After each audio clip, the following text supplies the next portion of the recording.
My name is Oluwadamilola Adejoro.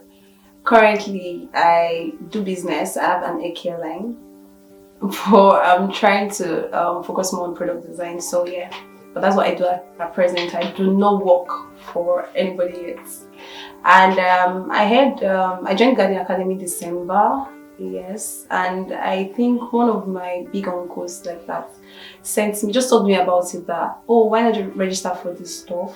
And that's how I got to know about Guardian Academy.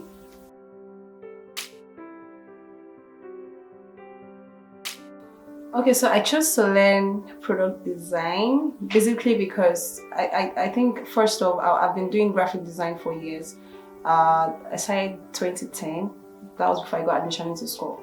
Then when I got admission into school, I didn't know I could still focus on school and focus on something else at the time, so I just paused it. But after school, I was bothered with this big question: what is the next thing that I want to do? What do I want to do for my career? And honestly, I just didn't know what, and I wasn't even interested in going back to graphic design at the time. And this same person that told me about Guardian Academy just said, Dami, you are very organized and you pay attention to details and you already have an idea on design. Why not just check out what UI UX is? And I went to Google, I checked it out, I liked it, and I'm like, okay, let's see how this goes. And I went into that. Now I was really worried, will I do so well in it? Will I be very good? Anyone that knows me knows that anything I try to do, I want to be one of the best in it. I mean, it was even one of my written down goals when I started product design, to be an expert at this. So I think I was really bothered and worried that what if it doesn't work? Another thing that really bothered me was will people like my work? Will I get a job out of this? I mean, I've heard so many successful stories, and when I see them, it felt out of reach, really. But then being with Guardian Academy has kind of reassured me to see that I can actually go for this thing and be great at it.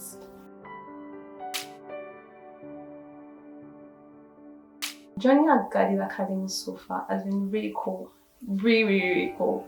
Yeah, there were times where I felt overwhelmed and I just really wanted to stop, basically because of other personal things I was going through. But I think one of the things that kept me going is seeing other students in Guardian Academy, seeing how far they were going and how well. I mean, I would be tired today and then tomorrow I'll open WhatsApp and I start to see people's design and I'm like, hey God, these people, we started together. And it just really made the whole journey for me sweet in that sense. And then when I started to get things, at first I didn't know I could reach out to some of our instructors. So when I started to reach out to them and they would answer the questions, it made the journey easier for me. I think one unique thing about Guardian Academy that made difference for me is seeing how young their instructors were. Honestly, I'm not saying I was expecting them to be old, but when we first started out and I started to see the people that were taking us, I was really impressed. Like, it was something that I could personally relate with, and it was like a life-changing experience for me that, oh, if these people, I don't know if they're in their 30s or not, but they look really young, that if these people can do it and be taking us, I mean, come on, I can do it. Another thing that stood out for me, I think, was the mutual respect. I mean, you could see Diamond taking us and he was really passionate about how much he wanted us to grow, and then you see the way he would want us to address him, even though there is still mutual respect between everybody. And I feel like that's actually cool because the kind of country where we are right now, that's not something you come by daily, really. So I think that and the passion for everyone's growth in the academy is something that really stood out for me for Guardian Academy.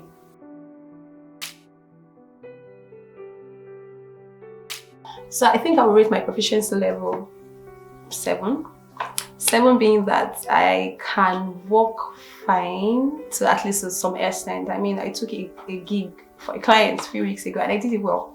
The person liked it. And the really 3 is basically because there is so much to learn, really so much more to learn. And to the best of my knowledge, I feel like I'm doing well for starters, but I still have a long way to go. So yeah, 7.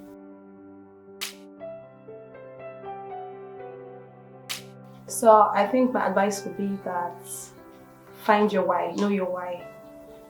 Till now, I have where I work, I have this board that I look up every single day to remind myself of why, because there are times it's going to get really overwhelming, and you want to be able to. If there is no why, it will be easy for you to like just give up along the way.